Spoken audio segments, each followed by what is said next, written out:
The greatest myth in the WNBA dump has officially been exposed. The myth of all myths, the deception of deception. For the better part of 2 years, maybe even 3 years, the mainstream media has been trying to convince us that Angel Reese is a huge star. Angel Reese crowned herself as the face of the WNBA. So, how did she not even sniff the top 10 in All-Star voting? Shooting 30.9% from the field might have something to do with it. Statistically, one of the worst marks among qualified players in the league. Well, the first returns are coming in on the WNBA All Star voting. Of course, it will be in Indianapolis. And as you can imagine, Caitlin Clark is leading the All Star vote. By the way, it looks like a massive turnout. Meanwhile, Caitlin Clark wasn't just participating. She was dominating the polls with over 515,000 votes, leaving Reese in the dust like she forgot the voting even started. If you support Caitlin and the rest of the Fever, then continue to vote for them for this year's All-Star Game and comment Baby Goat over Baby Giraffe down below. Let's go. Be honest. Second straight year that Clark has led the fan voting. She was second in early returns in fan voting in 2024, but jumped to first with around 700,000 total votes by the end of the period. So I'm wondering, are we going to see 1 million votes this time? Because I saw somebody earlier that said so far, voting is actually way up versus exactly where we was at this time last year. And that's where this whole narrative starts to unravel. If Reese is the name everyone's pushing, why are fans pushing back with their votes? Because let's be honest, Angel Reese has been everywhere lately. You can't open a social media app, walk past a bus stop ad, or blink during a commercial break without seeing her face. She's become the most visible 30% shooter in modern basketball history. Caitlin Clark has 3 times the amount of votes. 3 times the amount of votes as Angel Reese. So, there you go. I suspect Sophie Cunningham's numbers are going to grow. After what we've seen, somebody said, I saw some things online about they sold $1 million worth of Sophie Cunningham jerseys, and something in the neighborhood of 12,000 all went out in one day. Media outlets didn't just cover Angel Reese. They practically made her a case study in branding. From Forbes calling her the engine of WNBA growth to sports shows pretending she was the league's savior, it was a full-blown campaign. Some of these pieces didn't even mention Caitlin Clark, who was out here casually dropping 30-footers and breaking attendance records like it was another Tuesday. Some in the media even do investigative journalism and claim that Angel Reese is the face of the WNBA because she leads the league in followers on social media, along with missed layups and a complete lack of athleticism. Of course, the vast majority of her followers are bots and lonely men, most of which are not buying tickets or watching her games on television because they can't afford the 5 pesos a month to watch the Chicago Bravado on WNBA League Pass. And the league was all in on it. WNBA's social accounts were pushing Reese highlights like she was the second coming, giving her the kind of screen time that even all-stars dream about. She was everywhere. Interviews, podcasts, endorsements, name it. Angel Reese was getting booked like a Marvel movie, and she embraced it, telling the world she's the reason people are watching. Bold claim, especially when those viewers seemed more interested in watching someone else. Hi, Angel. David Moses with the Bigs Media. Last year, you made a powerful statement saying the reason people are watching women's basketball is not just because of one player, but because of you too. A year later, do you feel like you're Next question. Yeah, we'll move on. Thank you. Move on to Zoom. Because while Reese talked legacy, Clark built one. Caitlin Clark's numbers weren't just solid, they were superstar level. Fans don't just want charisma, they want results. And when it came time to vote, the fans let the stats speak for themselves. Clark skyrocketed to the top of the polls while Reese barely cracked the discussion. That's not just a surprise, that's a reality check. There's a supposed, people keep telling me, supposed second most popular player in the league that doesn't look like the second most popular player at all.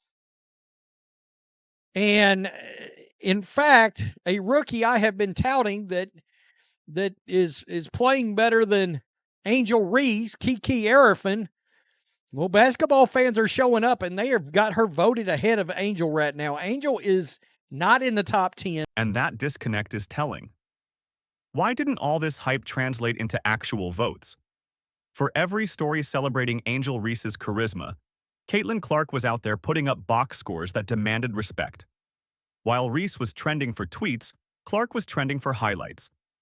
There's a difference between being popular and being impactful, and the fans noticed. According to Forbes, Caitlin Clark is not responsible for elevating this turd into the mainstream. The ladies responsible for elevating the WNBA are Angel Reese and the unknown face of the Las Vegas Anonymous Faces. Even Forbes, in all its journalistic wisdom, crowned Reese as a key figure in the league's explosion while conveniently leaving Clark out.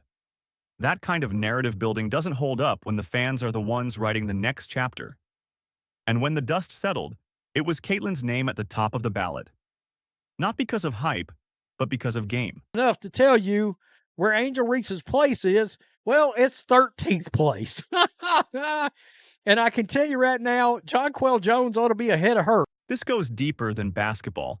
It's a litmus test for trust. Fans don't want to be told who to like. They want to decide for themselves. And when they saw the All-Star ballot, they made that decision clear. Reese didn't make the top 10. Not even close. Despite all the media backing, all the endorsements, all the marketing dollars, when it came time for fans to vote, they passed. Angel Reese is the most unskilled basketball player in the history of basketball, in my opinion. Now let's get into the numbers. Because this isn't just a popularity contest, this is about performance. Reese might be grabbing rebounds, but when you shoot 30.9% from the field, it's hard to convince people you're elite, especially as a post player, where those shots are supposed to be automatic. Missing layups isn't exactly all-star behavior. There is obviously no way Angel can compare to Caitlin Clark as a shooter or a passer. And there is no way Angel can live up to her dynamic social media / podcast presence as a shooter or a passer or even a shot blocker. She's blocked only 2 shots so far this season. She doesn't even do that. That 4-point game against the Fever?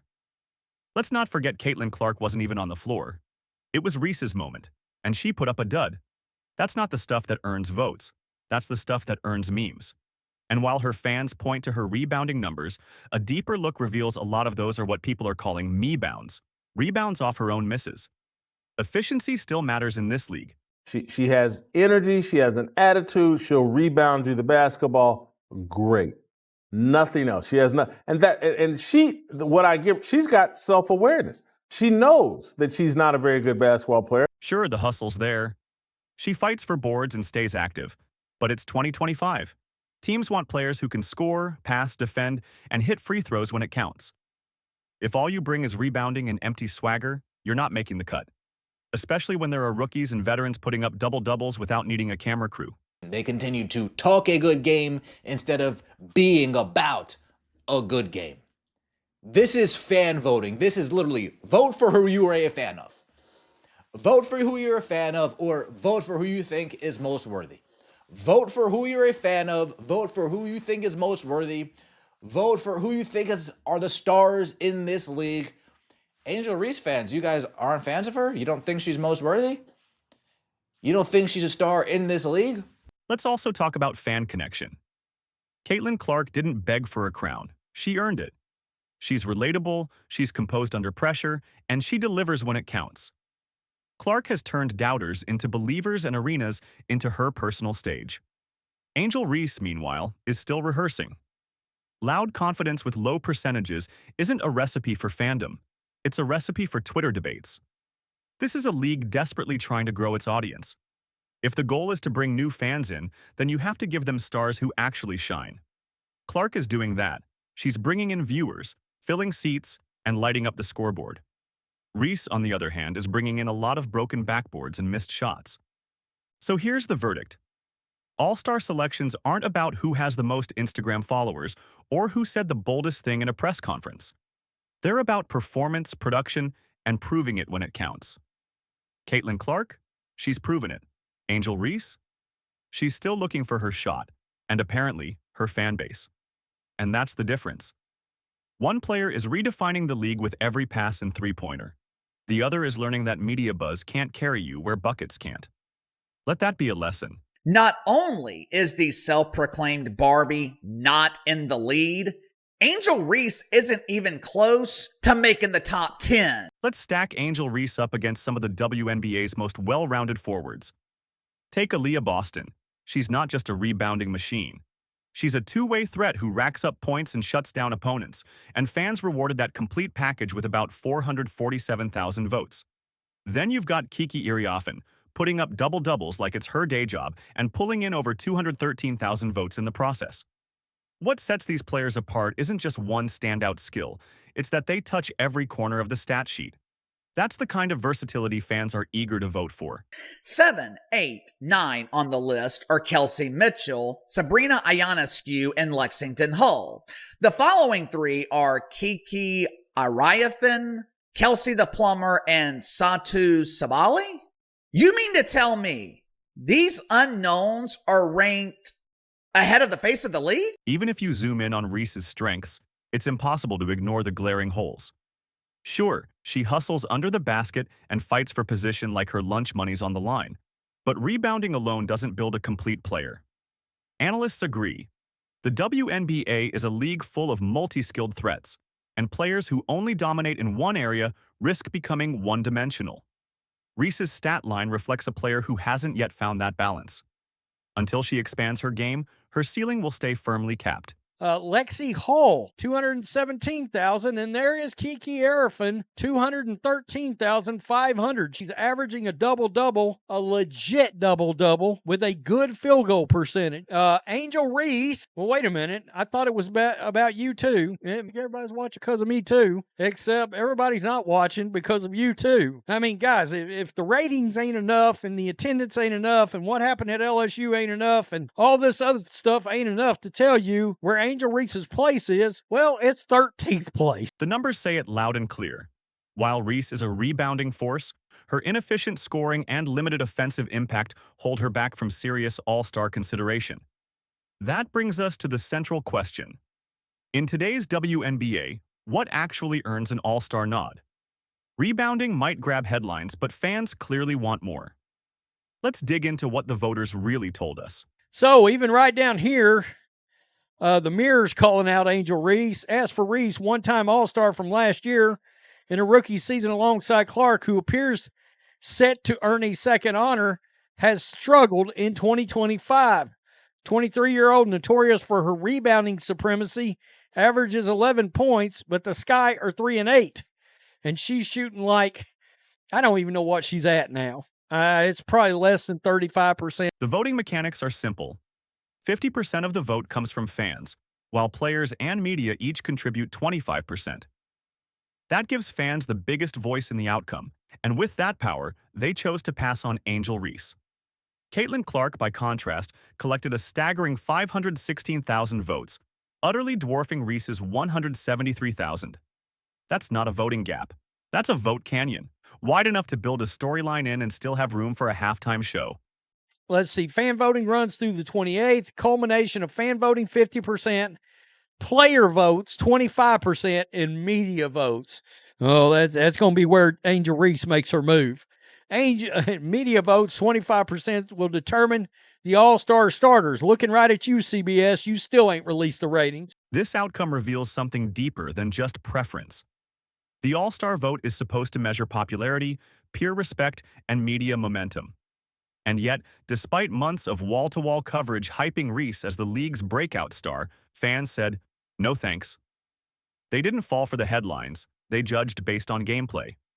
Clark, on the other hand, backed up the buzz with real performances, game-changing plays, clutch buckets, and highlight moments that couldn't be ignored. Nafisi Collier, who is probably the leader of the MVP pack right now, is at 485,000. Aaliyah Boston is third.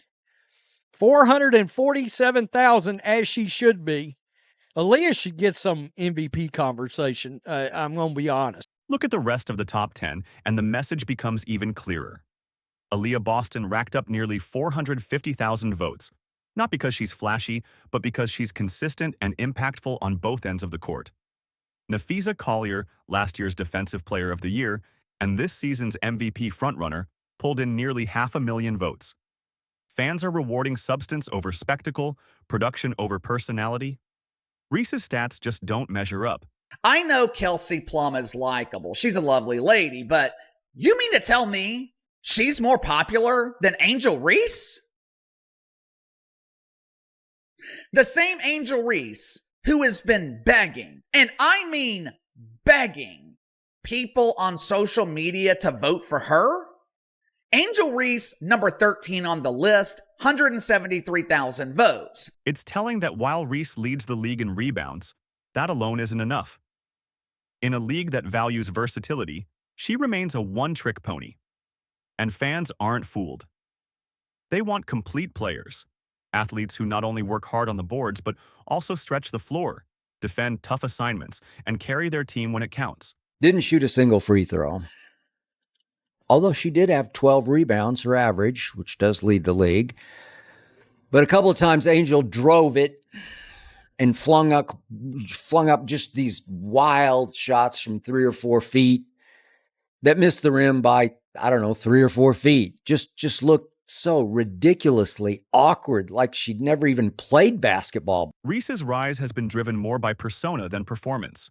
From viral sound bites to flashy branding, she's built a presence that makes headlines. But fans are clearly tuning in for more than a good quote.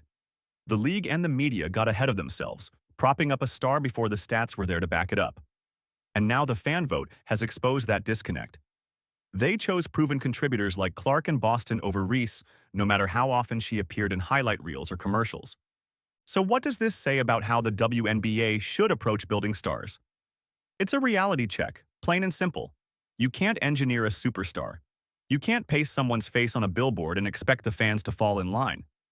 People are watching the games, checking the stats, and making their voices heard, and those voices aren't echoing what the media is pushing. These numbers are 100% accurate, and Angel Reese is the 13th most popular player in the WNBA. This probably means she will not be a starter in the All Star Game, which would make sense because Angel Reese shouldn't be a starter for a regular season game. This vote sends a message not just to Angel Reese, but to every player in the league.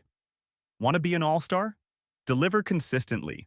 Earning votes isn't about having the biggest personality, it's about having the most impact. And fans are paying close attention. Reese's media image and real-world reception have officially split. The All-Star voting results prove that hype without substance just doesn't cut it anymore. This vote didn't just shuffle the All-Star deck, it reshuffled the way we look at WNBA stardom. Fans are demanding performance over packaging. Reese may still have the endorsements and the media attention, but the fan response is a reality check the league can't ignore. The All-Star process has become a spotlight for what fans truly value. They're telling the WNBA exactly what they want. Players who bring it every night, not just in sound bites or ads. The All-Star vote isn't a fluke. It's a reflection of the future. If Reese wants to be a true face of the league, she's going to have to earn it with her game, not just her image. If you support Caitlin and the rest of the Fever, then continue to vote for them for this year's All-Star Game and comment Baby Goat over Baby Giraffe down below. Like, subscribe, and turn on all notifications so you never miss out. Click the video on the screen, and we will see you in the next one.